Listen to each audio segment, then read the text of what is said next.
es que para ser legionario hay que amar la vida. Y amar la vida de tus compatriotas y de tu sociedad. Porque además tú siempre combates no porque odies al que tienes enfrente, sino porque amas lo que defiendes, lo que tienes detrás. Y por supuesto, un militar no participa o no debe participar de la confrontación política, pero que nosotros lo que estamos es para servir a España y a los españoles. Nosotros tenemos la formación en valores.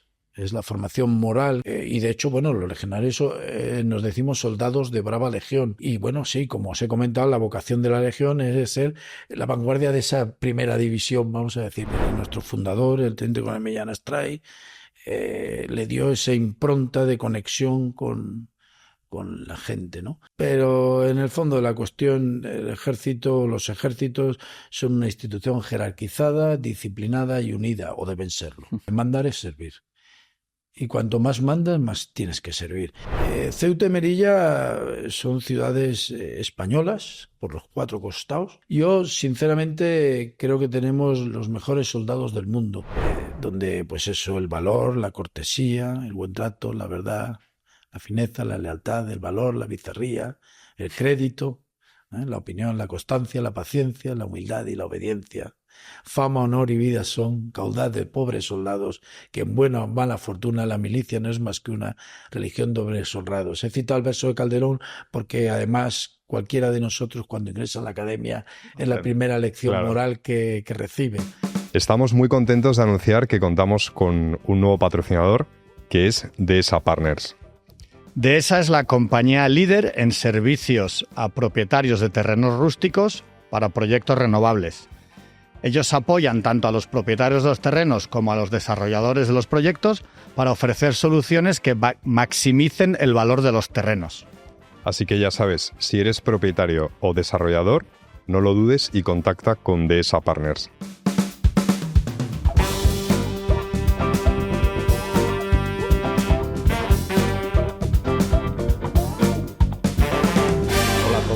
Y bienvenidos a un nuevo episodio de Entre Gonzalos, el podcast de Bombadil Communications, donde queremos tener conversaciones de verdad con personas de verdad.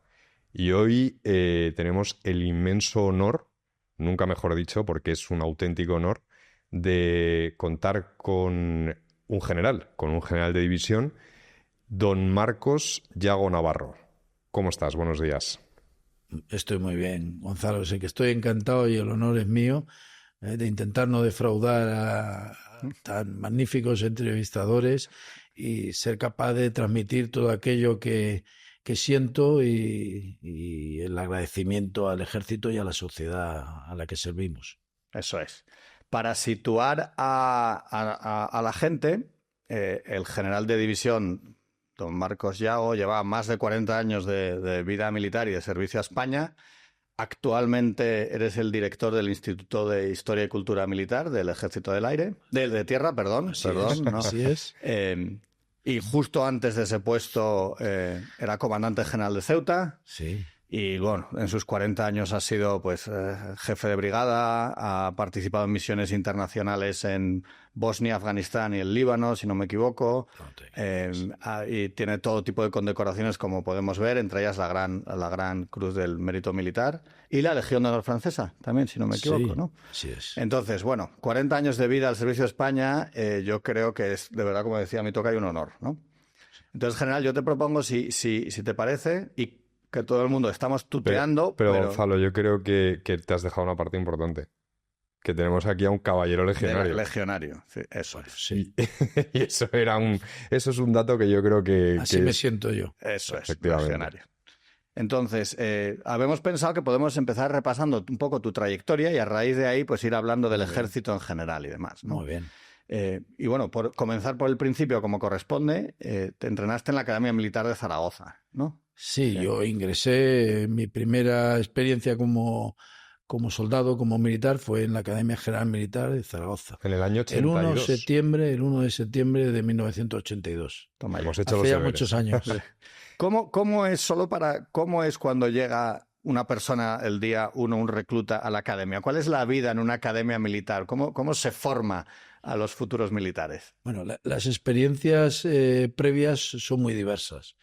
Hay compañeros que son hijos de militares, que han vivido la milicia muy cerca y a lo mejor incluso a otros vienen de hacer en aquella época el servicio militar, y otros, pues como yo, en mi caso ni tenía familia militar, mis contactos con el ejército eran escasos y de poca profundidad. Y bueno, allí me presenté. Entonces, para mí todo era novedoso y bueno, no digo que impactante, pero sí novedoso. ¿Y qué fue lo que... Porque claro, esto es un tema de vocación pura. ¿Qué fue lo que le llevó al ejército? ¿Qué vio en el ejército que dijo, esto es lo mío? Bueno, yo creo que son muchos factores los que te llevan a tomar la decisión, ¿no? En mi caso, porque cada persona es un mundo en esto. En mi caso, yo creo que fue una predisposición mía. Yo me forjé mi espíritu, no sé, altruista, leyendo al Capitán Jabato y algunas lecturas de estas de juventud, tebeos. Y bueno, mi padre creo que fue el que me orientó, conociéndome mi personalidad. Él no era militar, pero había hecho el servicio militar y era cabo en el Regimiento de Infantería Palma 47. Y cuando me di cuenta que no valía para ser arquitecto, que era mi ilusión, o mi aspiración, porque el dibujo artístico especialmente no era muy creativo, no era un artista como Augusto Sí. Ferrer Dalmau. Y ya empecé a pensar, digo, bueno, pues tendré que hacer una ingeniería que sea todo más técnico, ¿no? Que eso sí se me daba bien. Me dijo, yo creo, ¿por qué no eres militar? Y porque yo creo que tú para eso, yo que he estado en el servicio militar y era un enamorado del ejército y de la legión, digo, yo creo que tú vales para eso. Y con esa orientación, pues dije, pues es verdad, pues vale. Y a partir de ahí, creo que tenía 14 años, pues empecé a madurar lo de ser militar Ya está. y aquí estoy. ¿Y qué estudios? Claro, porque la gente puede pensar, bueno, tú entras de soldado raso o entras como oficial, porque si has estudiado una carrera, ¿no? Entras directamente como oficial, tengo entendido. Sí, ¿Cómo? yo ingresé como oficial, pero las opciones son múltiples. Hay una flexibilidad enorme para poder acceder a la carrera militar y progresar dentro de ella incluso. Entonces, en mi caso concreto, que me preguntas, yo necesitaba tener, entonces era el examen de la prueba de selectividad, se llamaba, era SBAU, ¿no? Y bueno, y una vez tenías aprobado la prueba de selectividad, había que hacer una oposición. Una oposición que se basaba en todo lo que habías estudiado durante los años del bachiller. Muy bien. Y bueno, nos presentamos muchos. No solamente eran las pruebas intelectuales, había que superar unas pruebas físicas. Y posteriormente había lo que se llamaba la quinta prueba, porque eran 4 pruebas anteriores, son las que ya he descrito, y esa quinta prueba era como un campamento en el cual pues te ponían un poco a prueba, te exigían pues ciertas pruebas para demostrar que contenías esas cualidades para ser soldado. Y bueno, si las superabas, ingresabas. Son pruebas técnicas, me imagino, y pruebas físicas. Físicas, sí, de decisión, habían todo tipo de pruebas. Te ponían ante situaciones de riesgo, ante situaciones de endurecimiento, de pasar frío, de pasar calor, en fin, de comer poco, de pasar obstáculos, de cualquier tipo de estas pruebas, a la vez que intelectualmente pues te obligaban pues a estudiar, después de haber hecho un esfuerzo físico enorme, pues tenías que aprenderte las ordenanzas, en fin. Pero eso es antes de ingresar en la Nada que academia. no pueda superar cualquier persona con unas condiciones medias y que tenga voluntad de Bueno, superarlo. que esa es la clave, ¿no? La Esa es voluntad, la clave, la efectivamente. voluntad. Y La eso es- voluntad de vencer. Exacto. Y eso fue antes de entrar en la academia, Eso es... para ingresar en la academia. No, estas pruebas ya son dentro de la academia. Estas pruebas ya son... O sea, lo que es previo en aquella época al ingreso en la academia eran las pruebas médicas, la oposición y, por supuesto, la selectividad. Y ver acabar el bachiller. Eso para oficiales directamente. Sí, vale. Y entonces, el día a día dentro, si nos podemos meter más allá de las películas, porque todos hemos visto alguna película de entrenamiento militar, en la vida real, ¿qué hacen los reclutas, los soldados o los oficiales dentro de la Academia Militar de Zaragoza?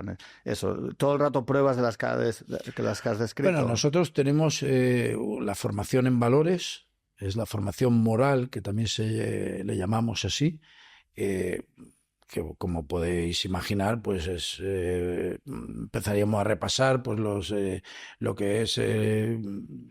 como te diría, el compendio es el verso de Calderón, conocido verso de Calderón que dice cómo es el ejército, el decálogo del cadete, las reales ordenanzas para las Fuerzas Armadas, donde está el código ético de lo que es un militar. Todo eso empiezan a inculcártelo, bueno, a estudiarlo y inculcarlo. Y luego, por supuesto, hay una formación intelectual, que es tanto técnico como tácticamente, lo que es la táctica, que es la esencia del ejército. Porque nuestra esencia es estar preparados para la guerra, para el combate. Luego también con eso nos dan muchas capacidades para hacer otro tipo de operaciones que no son de combate de alta intensidad, vamos a decir. Pero bueno, ese estudio sí te permite actuar en cualquier otro tipo de operación. Y luego, por supuesto, una preparación física. Física me refiero de cultivar el cuerpo en lo que es el deporte, los deportes militares, y incluso también muchos deportes de carácter civil, o al menos que son duales. Claro, la primera graduación de un oficial es teniente, ¿no? De un oficial es teniente. La primera... En la academia te dan el título de alférez cadete. Vale. También es cierto que eso es en la formación.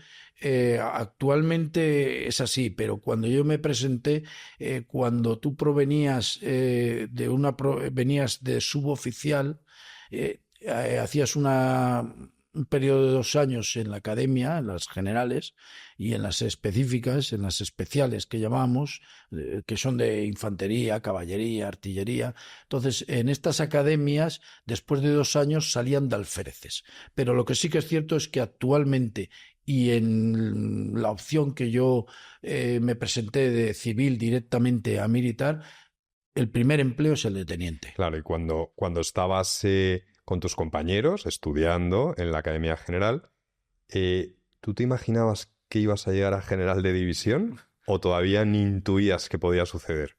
¿Veías que tenías unas condiciones quizá...? No. En nuestra época no pensábamos eso, solo pensábamos y estábamos ilusionados con ser tenientes, mandar una sección que es la unidad básicamente, que todo teniente sale del Cuerpo General de las Armas, ya sea de infantería, caballería, artillería o ingenieros en aquel momento, y esa era la única ilusión que teníamos. Ni se nos ocurría pensar más allá de... bueno, al menos en mi caso, y creo que porque al final allí convives muy intensamente con compañeros, más que yo creo que en otras condiciones formativas, ¿no? La academia compartes muchísimo y llegas a conocer mucho a los compañeros que tienes al lado, ¿no? Y yo creo que la inmensa mayoría, la única ilusión que teníamos era salir teniente y seguir aprendiendo. Claro, ese sufrimiento al final no deja de ser una forma de hermanamiento, ¿no? Con tus compañeros militares. Sí, pero bueno, es vivencia de todo tipo, no solamente de las penalidades, ¿no? que pasas, que tampoco es que estemos todo el día sufriendo, ni mucho menos, ni mucho menos. Entonces, bueno, es de una vivencia continua, estás, prácticamente interno, entonces convives mucho. A veces compartes lo que le llamamos la camareta, donde compartes con 4 compañeros o... ¿Y los instructores son tan duros como parecen en las películas o no es así? Porque, como hablábamos antes de grabar, nosotros somos grandes admiradores del ejército, tanto mi tocayo como yo, pero la idea de esta entrevista surgió porque nosotros queríamos acercar el ejército a la gente más allá de lo que vemos en las películas, la auténtica realidad del ejército. Entonces, ¿El instructor que vemos en la chaqueta metálica, ese sargento, existe o no existe? Bueno, puede ser que haya algún caso, pero no es lo normal, ni mucho menos, y menos hoy, y menos en España, con nuestra manera de entender, donde la cortesía es una de las cualidades que todo soldado y todo mando aprecia, ¿no? Y le gusta además practicar. Entonces, no, las películas... yo en mi caso particular soy un poco... eh, no me No te gusta gusta. porque yo creo que presentan a veces y deforman porque también bueno, entiendo que también el público en general puede necesitar un poco de tragedia o de hacer cómica las situaciones, pero están alejadas de la realidad. Sí. Nosotros no tenemos en general sargentos de chaqueta metálica. Vale. Y una pregunta, porque relacionado con esto, ¿es la misma cultura en todas las ramas del ejército? ¿O qué te, o sea, tú, Sí, perdón, que hemos quedado en sí. tutearnos, eres general del ejército de tierra, legionario? ¿Qué sensibilidad, más allá de que si uno quiere irse al ejército del aire o a la armada, qué sensibilidad hay que tener o por qué te decidiste tú en particular por el ejército de tierra y si la cultura es lo mismo en todas las ramas? No. Yo, desde fuera puede parecer, a lo mejor, que somos uniformes y que solamente hay una opción de ser militar, pero no es real, no está ajustada. Cuando entras en profundidades y en detalles, es muy diversa. O sea, la cultura militar es muy extensa y hay muchísimas formas de servir a España dentro del ejército, o sea, o de servir, incluso de participar en lo que son pues las operaciones, que al final es nuestra misión fundamental, ¿no? Hay una diversidad enorme, prácticamente de lo que se te ocurra. Sí. Has comentado un concepto que a mí me parece relevante y muy interesante, que es el servicio a España, ¿no? ¿Un militar trasciende a todo lo demás? Es decir, un militar tiene un juramento, tiene unas lealtades y tiene que estar, digamos, por encima de la cotidianidad, por ejemplo, política, social, económica del país, ¿no? ¿Eso puede ser así? O sea, el servicio a España trasciende, digamos. ¿Esa es la idea del pensamiento militar o cómo sucede eso? Bueno, vamos a ver, efectivamente nosotros tenemos que vivir al final, o sea, la milicia, el ejército al final es un modo de vida, es un sustento porque hay que comer, tener familia, una vivienda, entonces con cierta dignidad. Vamos, yo creo que el ejército te permite vivir dignamente todo esto. Luego, al fin y al cabo, pues es una actividad, es una profesión, pero va más allá. Y yo creo que los sacrificios de la vida militar hay que asumirlos mediante una vocación y, desde luego, tú lo has dicho, creyendo en la trascendencia de lo que estamos haciendo. Es decir, creer en la sociedad en la que te encuentras. Y, por supuesto, un militar no participa o no debe participar de la confrontación política. Entendemos que eso es una parte de la sociedad que tiene que existir en una sociedad democrática, pero que nosotros lo que estamos es para servir a España y a los españoles. Y allí donde nos requieran, allí estaremos, siguiendo además las directrices del gobierno correspondiente. Sí, así debe ser. Hablando de sacrificios, hoy en día en el mundo civil se habla mucho de conciliación familiar y laboral. Y a mí me hace mucha gracia, hablando con un militar, Porque digo, bueno, cuando un militar está destinado en una misión internacional, incluso de riesgo, eso sí que es conciliación, ¿no? Su familia, digamos, de vuelta en la patria, en España. ¿Qué sacrificios o qué implica esos sacrificios, sobre todo cuando un militar es destinado internacionalmente, familiarmente o personalmente? ¿Cómo se pueden gestionar? ¿Qué podemos aprender, digamos, la gente normal de lo que eso implica? Yo creo que la vida militar es exigente y tú tienes que estar dispuesto a ciertos sacrificios. Lo que es cierto es que en estos sacrificios los verdaderamente sacrificados son la familia. Nosotros hacemos lo que nuestra vocación, lo que estamos satisfechos de cumplir con nuestro deber, como dice, con la íntima satisfacción del deber cumplido y de servir, porque lo hemos elegido así. Lo que pasa es que nuestras familias, pues, que son las sufridoras de todas estas exigencias de la vida militar, tienen también que compartirlo contigo. Y si desde luego no lo comparten, pues se hace muy duro. Se hace muy duro porque ya si no tienes el apoyo de tu familia o de tu entorno, pues es complicado. Es una decisión personal. No creo que tampoco se necesite ser ningún superhombre. Yo creo que en todas las profesiones, además, de algún modo se vive estas circunstancias. Sí. A lo mejor no quizás tan claramente, pero yo creo que sí. Yo, como soy hijo de civil y todos mis hermanos y mi familia son civiles, yo también observo que ellos de alguna manera también tienen sus exigencias y su familia y ellos mismos pues tienen que sacrificarse. Y hoy en día además muchas veces tanto las parejas, tanto uno como otro tienen que ejercer profesiones y es complicado. Es complicado. La vida es complicada. Es complicada. La vida es complicada. Por eso digo que no solamente es para los militares.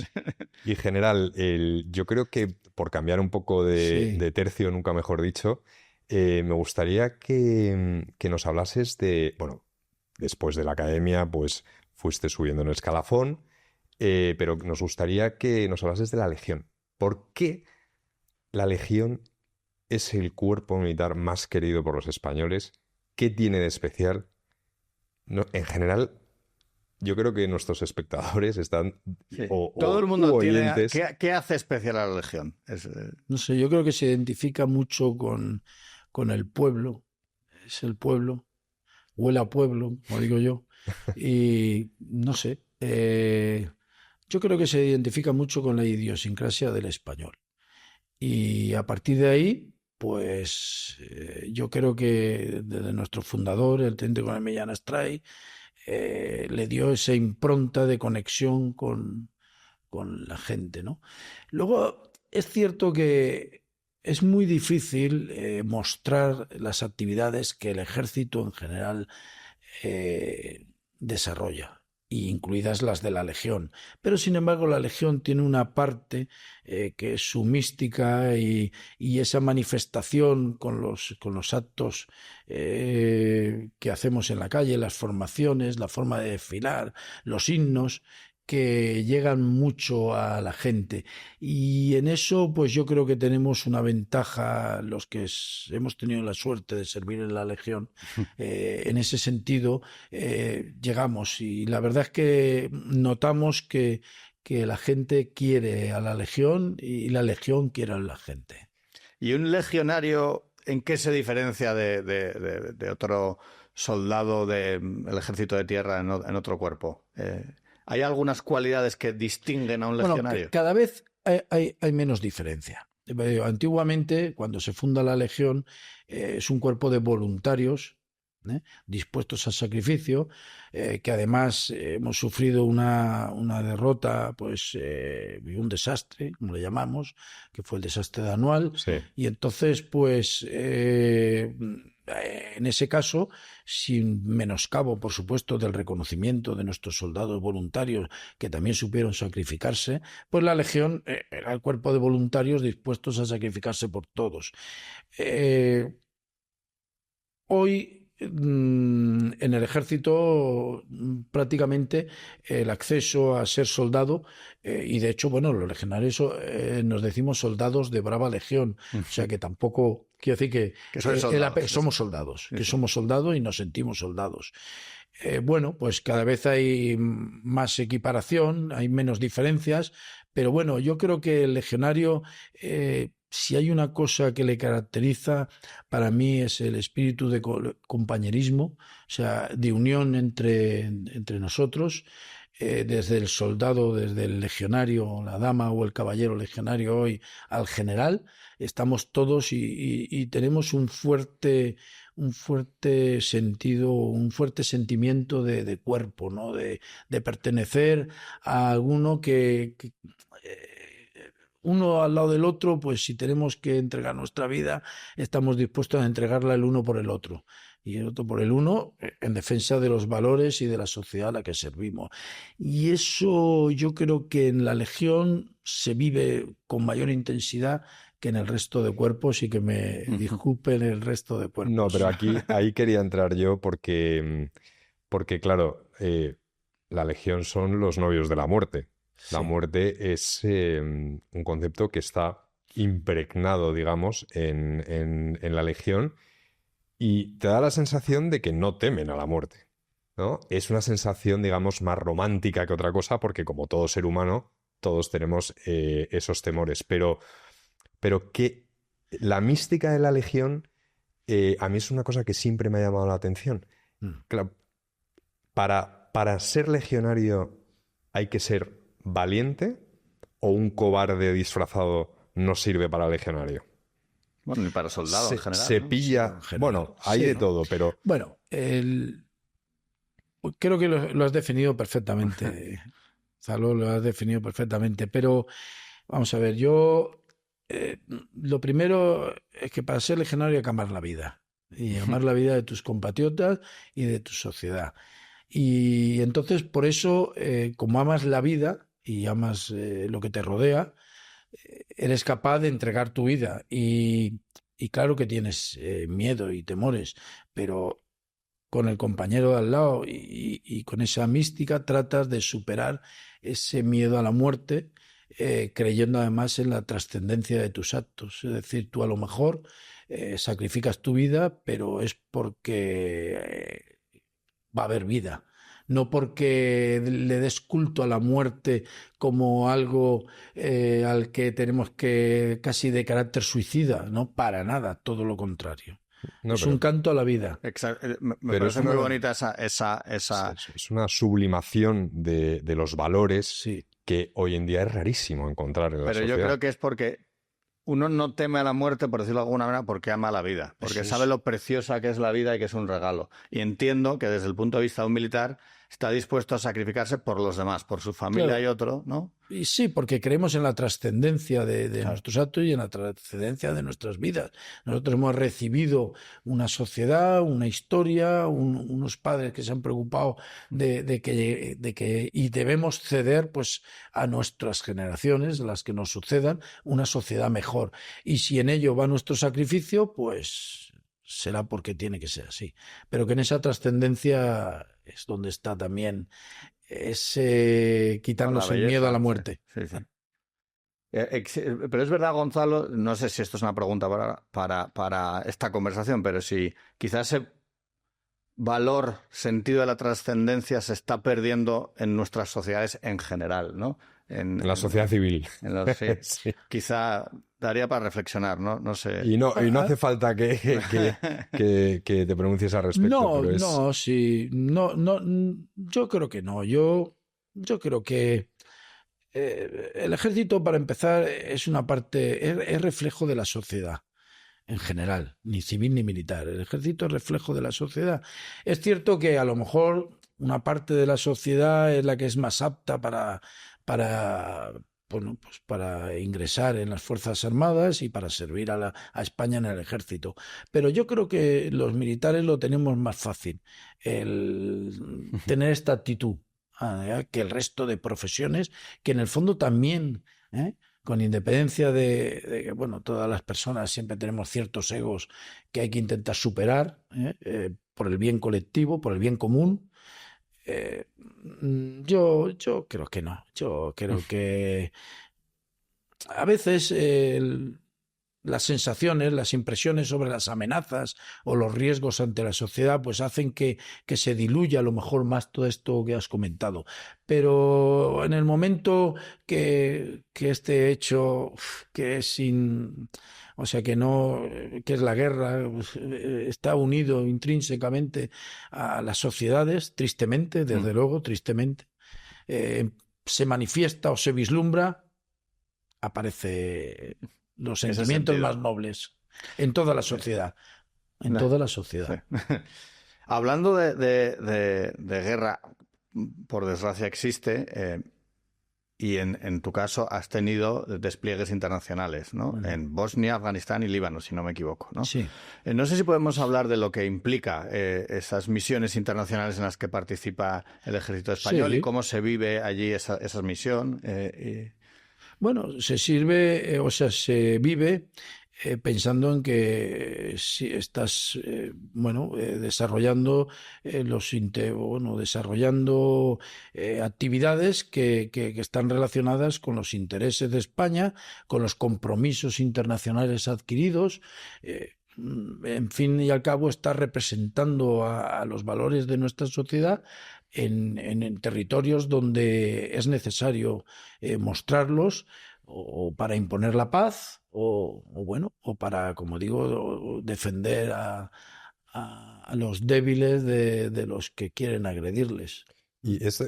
Empleando la violencia. Claro, empleando la violencia. Porque a mí me gusta decir que el ejército no empleamos la violencia, empleamos la fuerza. Y la fuerza controlada, para evitar que los violentos actúen y sometan al pueblo en general. Entonces, cuando hemos ido a estas misiones, pues hemos tenido acciones, yo no diría de guerra, pero sí pequeñas acciones donde nos hemos visto implicados en combates, ¿no? Y hemos tenido que actuar. Pero bueno, nosotros no hemos estado en guerra. ¿Cómo es? Es un matiz. ¿Cómo es? Hasta ahora. ¿Cómo es estar en un conflicto? ¿Estás preparado para ello? Toda la preparación previa, porque estos son fuerzas especiales, ¿no? Bueno, no, cualquier unidad del ejército español se puede ver involucrada en el cumplimiento de una misión internacional. Es cierto, pues, que la Legión nos gusta ser la vanguardia. Es decir, no tenemos vocación de ser la mejor unidad de España, pero sí tenemos vocación de ser la primera unidad que está entre la mejor unidad de España y nuestras amenazas. Y estar en vanguardia. Una vez has pasado ya por tu carrera militar, nunca has entrado en combate y has hecho 1000 maniobras, te has preparado física y mentalmente para ello y de repente entras en combate. Bueno, nosotros creo que nuestra preparación es adecuada. Nos estamos formando permanentemente, pero el combate quizás es, por decir así, la situación más extrema a la que nos vamos a enfrentar, o no, como diríamos algunos, porque yo tengo compañeros que, por ejemplo, su participación en la Dana para ellos ha sido muy dura y muy exigente, ¿no? Y sobre todo porque estás viendo a tus compatriotas pues sufriendo. Entonces, quiero decir con ello que nuestra preparación sirve para actuar en aquellos casos en los cuales la normalidad no puede hacerlo de las instituciones o de las organizaciones, no solo en el exterior, sino en territorio nacional, pues en caso de estas emergencias, como hemos visto, o cuando ocurrió toda la pandemia, ¿no? Que tuvimos que actuar reforzando las fuerzas y cuerpos de seguridad del Estado, o ayudando en los hospitales, o en fin. Arturo Pérez Reverte tiene un libro que no sé si has leído, que es El pintor de batallas. Es uno de sus libros, yo creo, más... Ese no lo he leído, pero... Pues es uno de sus libros más pero personales. Conozco a Augusto Ferrer Dalmau. Augusto es uno de mis pintores de batallas más admirados, la verdad que sí. Si Augusto Ferrer Dalmau hubiese nacido en Estados Unidos, sería una mega estrella. Bueno, en España es muy reconocido, sí. Como pero muchos otros. para No mí sabemos. debe haberlo mucho más. Eso es una otra pregunta para Pero, más tarde. pero bueno, esa es una opinión mía que yo tengo y yo creo que es así. Pero bueno, la cosa es que Arturo Pérez Reverte escribió El pintor de batallas y era una reflexión, claro, él fue reportero de guerra durante muchos años, ¿no? Y era una reflexión sobre las consecuencias éticas de haber fotografiado situaciones terribles en conflictos en Bosnia, bueno, en 1000 sitios en el Líbano, etc. Yo coincidí con él en Bosnia, Entonces, bueno, tú. en el año 1993. Sí. Arturo Pérez Reverte hace un poco la reflexión, ¿no?, que se hacen todos los periodistas de tú estás ahí para retratar el conflicto o para ayudar, ¿no? Es una pregunta ética que se hacen todos los periodistas cuando están en una situación así. Es decir, si tú ves una situación extrema en la que puedes ayudar, ¿qué haces? ¿Ayudas o lo reflejas para que el mundo lo vea, que quizá puede ayudar a mucha más gente, ¿no? Entonces, en un paralelismo, por supuesto, guardando las distancias entre las dos profesiones, porque unos son periodistas y otros son militares, si tú tienes una misión, pero te encuentras con una situación o un conflicto, digamos, personal, en el que hay un chaval que está sufriendo por algo, pero ayudarlo va a entrar en conflicto con la misión o las órdenes que tú tienes, ¿cómo puede responder un militar en esa situación?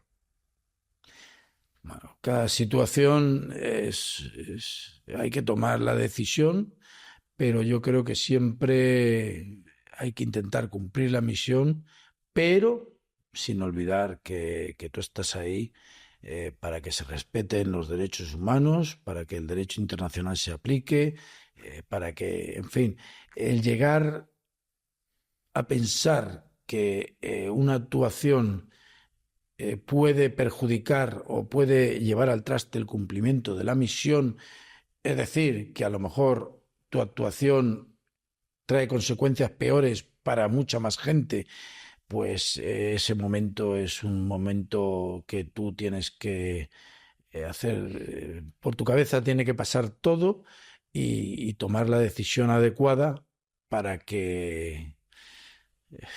Es difícil, es difícil. No, es Lo que pasa es que no es la situación de normalidad. Nosotros, nuestra normalidad es actuar. Claro. Nuestro es actuar.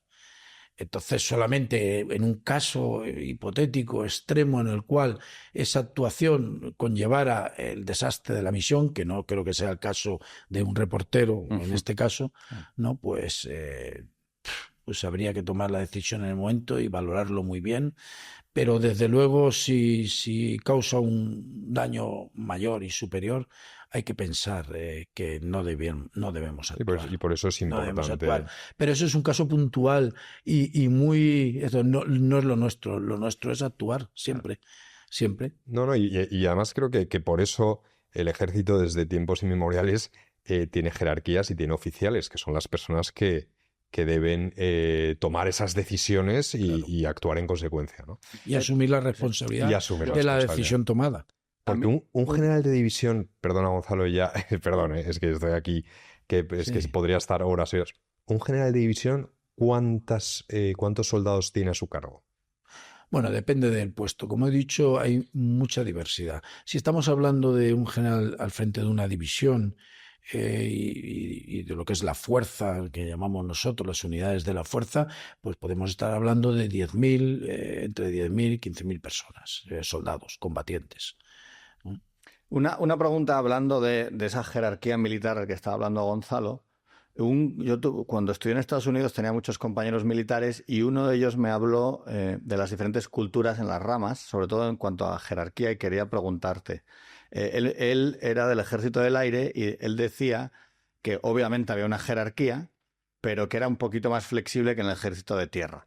Y su razonamiento que me dio es, mira, el ejército, o sea, la infantería cuando está en combate, ahí no se puede discutir ni la más mínima orden, porque están en primera línea de combate. Entonces, según él, era mucho más rígida la jerarquía en el Ejército del Aire, de Tierra, que en el aire. No sé si esa diferencia existe en España o algunas otras diferencias de ese calibre. Bueno, siempre hay, como dice, ramas de la milicia en las cuales la jerarquía no se vive tan intensamente y como en otros lugares. Pero yo creo que a veces es más de forma que de fondo, ¿no? A veces formalmente la jerarquía se visibiliza mucho más, ¿no? Se visualiza, perdón, mucho más y- pero en el fondo de la cuestión, los ejércitos son una institución jerarquizada, disciplinada y unida, o deben serlo. Y deben serlo y está claro que en situaciones, pues hay que, de todas formas, en esto, Teniente Coronel Millán Astray, cuando hace el credo legionario y habla del espíritu de disciplina, siempre dice, cumplirá su deber, obedecerá hasta morir. Yo creo que lo hace de manera inteligente. Lo primero que dice es que hay que cumplir con el deber. Claro, ¿qué es lo que pasa? Que en el 99,99% de las situaciones, tú, cumpliendo tu deber, obedeces hasta morir, porque la orden que te van a dar es una orden En cumplimiento del deber. en cumplimiento del deber y no va a ser una orden que vaya contra pues los derechos de gentes, contra tu honor, en fin, contra la dignidad de otras personas, porque además tú siempre combates no porque odies al que tienes enfrente, sino porque amas lo que defiendes, lo que tienes detrás. Y entonces el 99,99% de las ocasiones se van a cumplir las dos cosas. Tú vas a obedecer hasta morir si la situación lo exige y vas a cumplir con tu deber. Solamente en ese 0,1 o una de por mil que puedan ocurrir en la vida, a mí no me han ocurrido nunca, bueno, pues primero cumples con tu deber. Hablando de cumplimiento del deber y de hacer tu trabajo con valor más allá de lo razonable, yo creo que sería muy interesante. Claro, yo veo tu chaqueta, no sé si chaqueta, ¿cómo se...? Bueno, la llamamos guerrera. La guerrera, la guerrera. llena de condecoraciones. A mí me gustaría que nos explicases qué es la laureada de San Fernando y cómo se puede conseguir esa distinción que que creo que es la distinción mayor del ejército que no se da desde yo. Yo conozco a los nietos del último laureado de San Fernando y es como muy mítico, ¿no? Entonces, yo estuve en el acto de imposición de la laureada colectiva al Regimiento Alcántara hace como unos 10 años. Estuve en el Palacio Real en la ceremonia de imposición. Muy bonita. Yo creo que es interesante que expliques, si puedes, en qué consiste. Bueno, la laureada de San Fernando reconoce un acto de valor heroico, que se dice, es decir, son los héroes. Y bueno, en principio es cuando está declarada una guerra o estás en una acción de combate. Ahora mismo no se ha concedido, pues porque no nos hemos visto en esa situación, o el mando, la cadena jerárquica, no ha entendido que se haya vivido una situación como para entregar esa laureada. Yo, aparte de la laureada colectiva por los hechos del Alcántara en el desastre anual, efectivamente las últimas laureadas individuales se dieron a 2 legionarios en Echera, en el Sáhara, al cabo Maderal Oleaga y al brigada Fadrique Castromonte, que se quedaron en su posición, facilitando el repliegue, la retirada del resto de compañeros, y bueno, murieron en esa acción. Defendiendo, ellos mantuvieron la posición para que los otros pudieran replegarse ante el ataque enemigo que se avecinaba. La laureada requiere un juicio contradictorio, o sea, un análisis de todos los testigos, declaraciones, y cuando se demuestra claramente a través del instructor que ha habido un hecho de valor heroico, pues se le entrega. ¿Es cierto que también tiene que haber un reconocimiento por parte del enemigo? ¿O eso ya es leyenda urbana? Eso es de película. Son leyendas. Vale. Pues yo, que a mí me conste, no. Vale. General, como bien dices, y gracias a Dios no estamos en guerra y nuestras generaciones no hemos vivido la guerra, lo cual es algo histórico positivo. Positivo. Pero aprovechando que tengo un general aquí... Pero la tenemos muy cerca, ¿eh? Exacto. Eso, aprovechando que tengo... y un militar no debe descartarla, nunca. Porque está, aparte de que nosotros, y perdona que te haya interrumpido, Gonzalo, para nada. implícitamente que podamos estar en esta entrevista mismo, el que vosotros podáis ejercer vuestra profesión o cualquier otra, es gracias al entorno de seguridad que dan las Fuerzas Armadas, nuestros soldados y por supuesto, las Fuerzas y Cuerpos de Seguridad del Estado. Claro que sí. Lo único que ocurre es que, además de este entorno de seguridad, un militar tiene que estar preparado para lo que a lo mejor no es probable o nadie queremos, pero sería imperdonable que llegara a esta situación y no estuviéramos preparados. Esa es la para pregunta, hacerle frente. Esa es la pregunta que quería hacerle desde, digamos, un civil, un español a un general de las Fuerzas Armadas. ¿Estamos preparados? O sea, si llega la guerra, los españoles tenemos a un ejército listo para entrar en defensa de España, no en guerra necesariamente, sino en defensa de España. Sí, claro que tenemos un ejército preparado, sí lo tenemos. O sea, sí, digamos, yo, sinceramente, creo que tenemos los mejores soldados del mundo. Que necesitamos no dormirnos y no recrearnos en esta suerte de tener los mejores soldados del mundo, por supuesto. Porque además, tanto las tecnologías como la guerra evoluciona a un ritmo exponencial y hay que adaptarse y hay que estar preparados siempre a esa evolución, porque hoy podemos estar preparados, pero si nos dormimos mañana ya no lo estamos.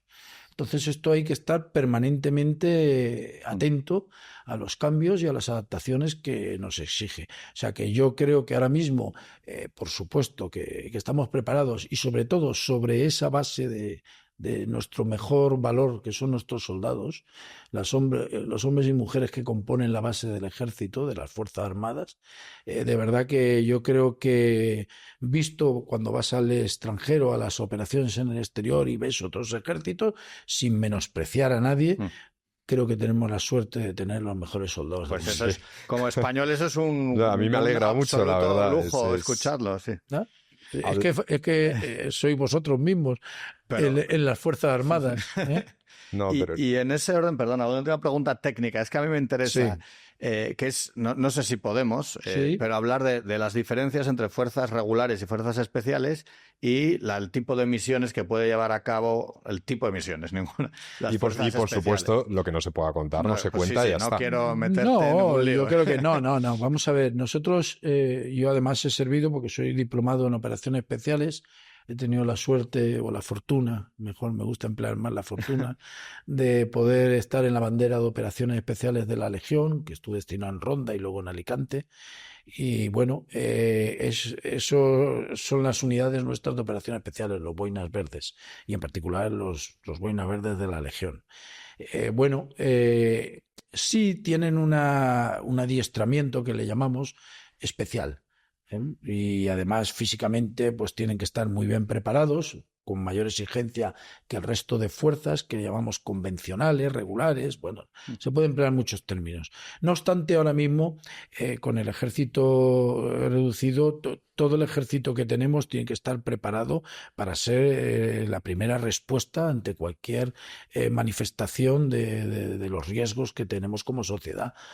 O sea, cualquier tipo de operación a las cuales están contempladas en la Ley Orgánica 5/2005, que se puede, tenemos que ser capaces de responder todo el ejército, no hay diferencia. Otra cosa son los procedimientos que llamamos de operaciones especiales, que sí son más exigentes desde ciertos puntos de vista y bueno, como digo, ahora mismo no es que haya un ejército de primera y un ejército de segunda, todo el ejército es de primera. Es de primera. Y bueno, sí, como os he comentado, la vocación de la Legión es de ser la vanguardia de esa primera división, vamos a decir, pero... O sea, que mejor a una unidad de Boinas Verdes, en general, mejor no tocarle las narices, ¿no? Mejor no. En ciertas situaciones, mejor. Antes de entrar en una parte que nos apasiona a Gonzalo y a mí, que es la historia, y que ocupa su tiempo en este momento, porque actualmente eres director del Instituto de Historia y Cultura y Militar, Cultura Militar, del Ejército de Tierra. sí me gustaría detenerme en una fase que creo que en tu carrera ha sido vital. En el año 2021 te nombraron comandante general de Ceuta, ¿no? Y Ceuta y Melilla, para los peninsulares, digamos, son grandes desconocidas. Entonces me gustaría que nos hablaras, porque yo he leído alguna entrevista que te han hecho, alguna reseña, y te tienen muy cerca los ciudadanos de Ceuta. Cuéntanos un poco tu experiencia en Ceuta. Porque claro, ser comandante general... Yo, para empezar, quiero manifestar o quiero deciros que yo, la verdad, en mi vida militar y mi trayectoria vital también, pues he ido jalando muchos lugares Sí. que me han dejado huella en todos ellos y las unidades y los compañeros con los que he servido. Pero sí es cierto que después de mandar la brigada de la Legión que ahora hay como general, fui destinado a la Comandancia General de Ceuta. Tras un breve paso por Valencia, por mi tierra natal, en el cuartel general terrestre de alta disponibilidad de la OTAN, fui destinado a la Comandancia General de Ceuta. Antes había servido en el Tercio Duque de Alba, en Ceuta, y bueno, ya conocía esa sociedad. Ceuta y Melilla son ciudades españolas por los 4 costados. Quizás porque soy de una comunidad, ¿no? De una tierra que reza su himno, que eso también me ayudó a ser militar, ¿no? Para ofrendar nuevas glorias a España, nuestra región, supo luchar, o hermanos venir en valenciano, Chermans Vingau. En fin, quizás por todo eso, el ir a Ceuta o a Melilla, que también la conozco y he estado, es algo especial. Yo creo que son las ciudades españolas, es la España en África. Y eso son ciudades de frontera, ¿no? Tenemos a otra cultura vecina con la cual pues debemos llevarnos bien como vecinos, es la situación ideal, pero que tienen otra forma de pensar. En cualquier caso, en las ciudades de frontera siempre se producen pues aproximaciones culturales que a lo mejor cuando estás a 1000 kilómetros de distancia no terminas de entenderlas o vivirlas porque no están en tu entorno cercano. Hay que ir a Ceuta y a Melilla y conocer. Creo que son sociedades ejemplares. Lo que se convive yo conozco especialmente Ceuta, además son plazas militares. Lo que se convive allí entre ejército y sociedad, lo que se convive entre las diferentes culturas siendo todos españoles. O sea que no hay ninguna duda de la españolidad para el personal que vive allí, sea musulmán, cristiano o hebreo, o hindú, que también lo hay. Eso es, hay que pasar para allí y conocerlo. Hay que conocerlo. Son algo único, desde luego. Es único en el mundo y debiera. No somos conscientes de la riqueza como sociedad que tenemos en España y especialmente y particularmente por la singularidad en Ceuta y Melilla. Pues desde aquí hacemos un llamamiento a que que conocerlas. El próximo viaje que... Yo siempre lo he pensado que me encantaría ir. Luego al final la vida te lleva... Sí, está muy lejos. Bueno, desde pero el punto de vista horario. Desde el punto de vista horario. Pero efectivamente es España y yo he estado en Baleares, he estado en Canarias, pero por cualquier circunstancia no he estado ni en Ceuta ni en Melilla. Yo me he integrado perfectamente en esa sociedad, una sociedad abierta. Estoy emocionado con la agrupación deportiva Ceuta, que estamos en segunda división, una división verdaderamente, una liga competitiva, donde del primero al último cualquiera puede ganar.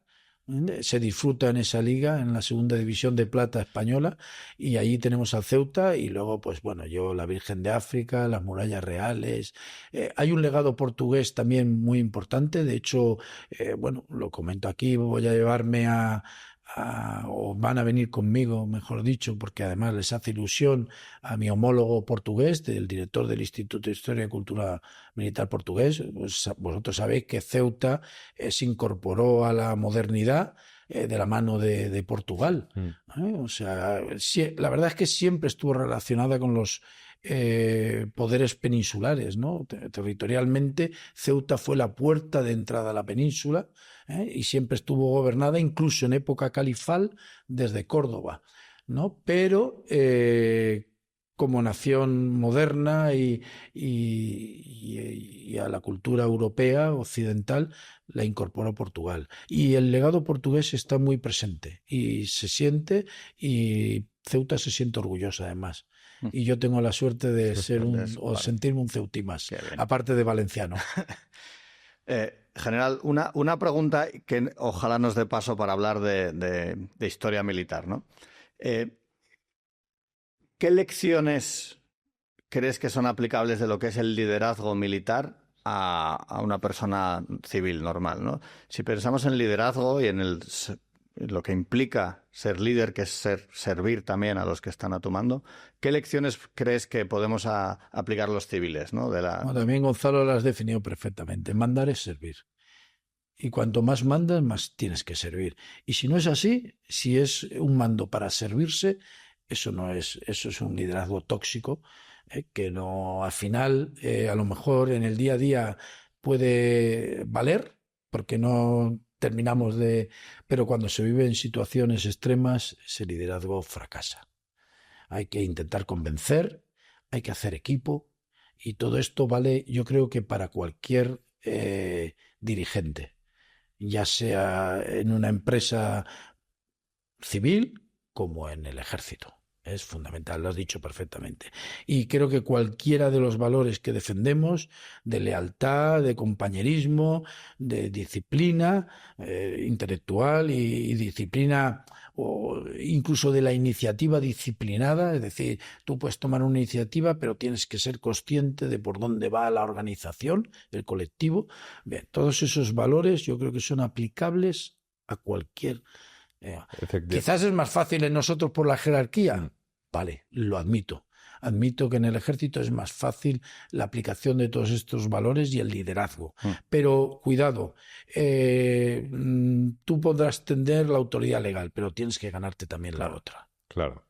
Autoritas, ¿no? Que decían los romanos, y de hecho Gonzalo lo ha dicho muy bien, porque de liderazgo podemos hablar a través de figuras históricas, que yo creo que es a mí la parte que más me divierte, porque yo soy un gran, como Gonzalo, enamorado de la historia militar. Autoritas y potestas, ¿no? Que decían los romanos. Así es. Antes de empezar a repasar figuras generales que digamos, tú admiras, sí que me gustaría que nos dijeras qué 3 cualidades fundamentales tiene que tener un general para ser considerado un buen general. O 5, ¿eh? He dicho 3 por decir 3, pero ¿qué es lo que no le puede faltar a un general para ser un buen general? Primero, ejemplaridad. Espíritu de servicio. O sea... Y para mí la tercera, ya que me has dicho 3, el espíritu de servicio está relacionado con el patriotismo, lógicamente.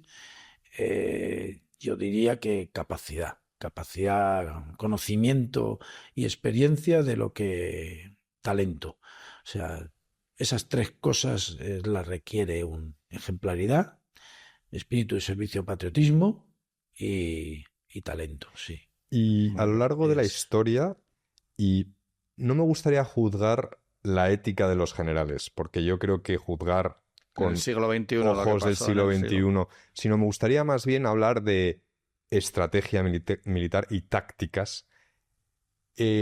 Pues por poner un número, que 4 o 5 generales... o comandantes militares o comandantes o militares en general han sido para ti los más destacados de la historia. Bueno, yo creo que el gran capitán, por ser un soldado español... Don Gonzalo. Es Gonzalo. Otro Gonzalo, efectivamente. Otro Gonzalo es el mejor ejemplo para nosotros de de lo que tiene que ser un soldado, ¿no? Lo que tiene que ser un jefe, lo que tiene que ser un líder. Donde, pues eso, el valor, la cortesía, el buen trato, la verdad, la fineza, la lealtad, el valor, la bizarría, el crédito, la opinión, la constancia, la paciencia, la humildad y la obediencia. Fama, honor y vida son caudal de pobres soldados, que en buena o mala fortuna la milicia no es más que una religión de hombres honrados. He citado el verso de Calderón porque además cualquiera de nosotros cuando ingresa a la academia es la primera lección moral que recibe, ¿no? Y bueno, para nosotros yo creo que el gran capitán es el gran jefe, ¿eh? Y bueno, luego en la historia, por supuesto, ha habido muchísimos.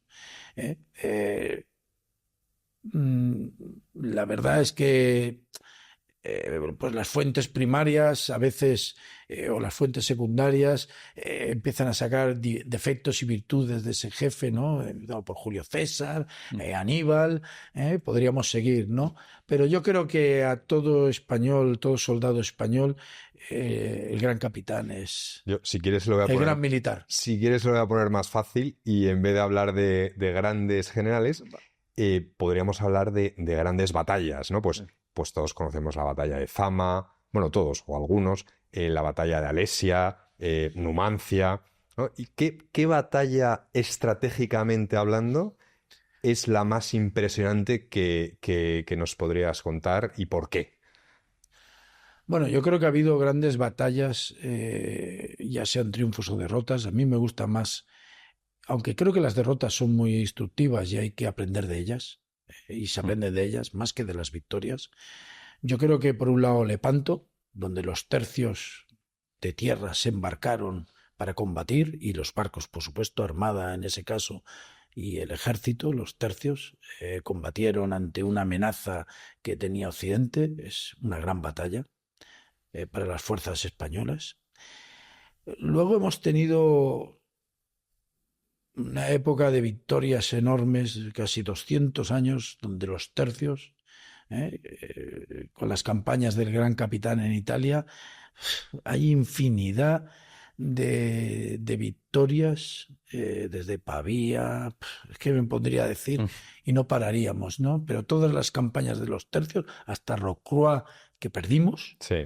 Son grandes gestas de las tropas españolas, que tenemos una riqueza histórica muy grande. Y para mí, y que hay que valorar en su justa medida, y a lo mejor no lo hemos hecho, es nuestra campaña en el protectorado. Después de la derrota de Anual, en un breve plazo de tiempo, España se recuperó, su ejército, liderados por la Legión, pero también con muchas tropas indígenas y tropas peninsulares de soldados de reemplazo, vamos a decir, todos unidos, revertimos una situación que había sido un desastre.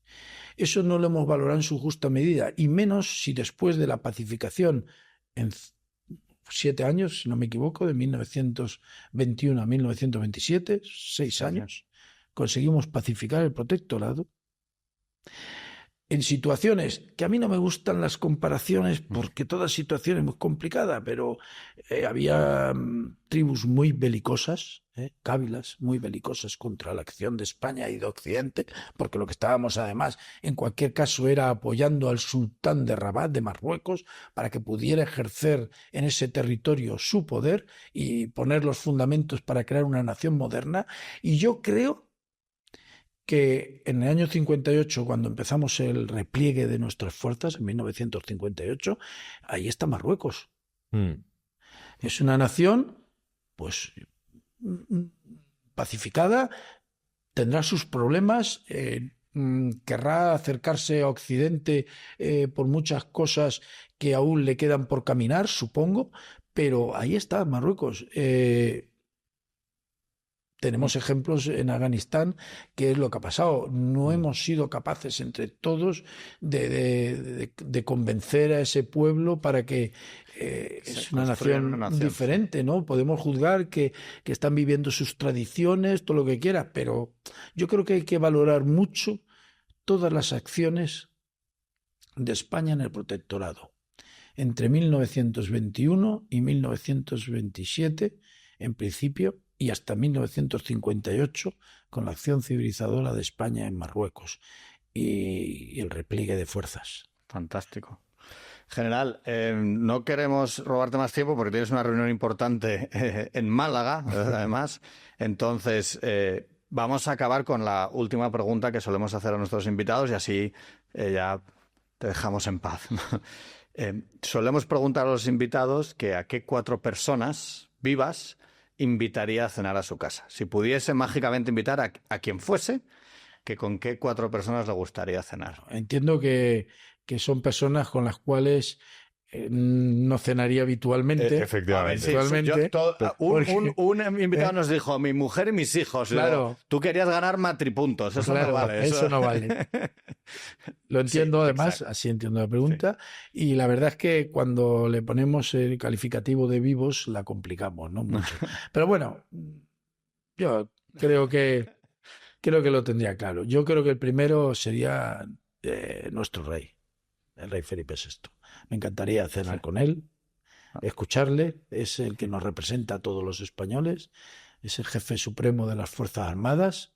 Es cierto que he estado con él en alguna ocasión, incluso cuando vinimos de las operaciones en el exterior, en el Líbano, pues tuvimos una reunión con él y le contamos nuestras experiencias y nuestras impresiones.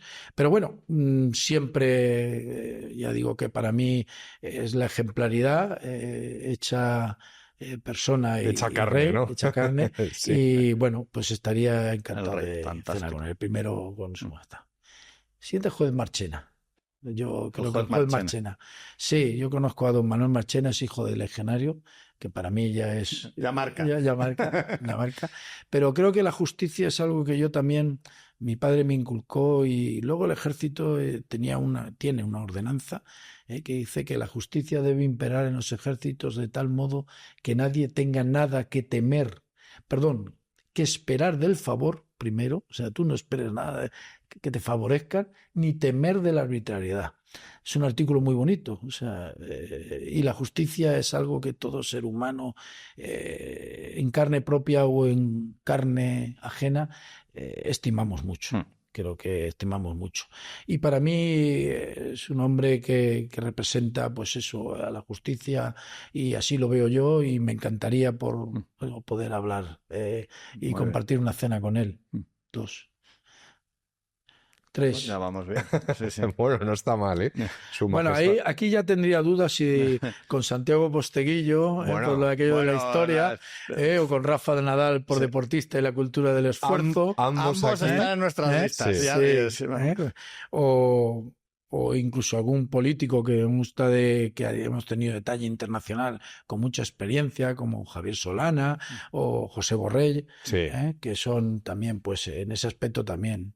Pues no está mal la cena. Y por último, yo diría ya el cuarto, yo no sé por qué a mí me parece Zelensky es un hombre que está representando a un pueblo agredido en su territorio, defendiendo, es el que representa, pues, yo no lo sé, pero...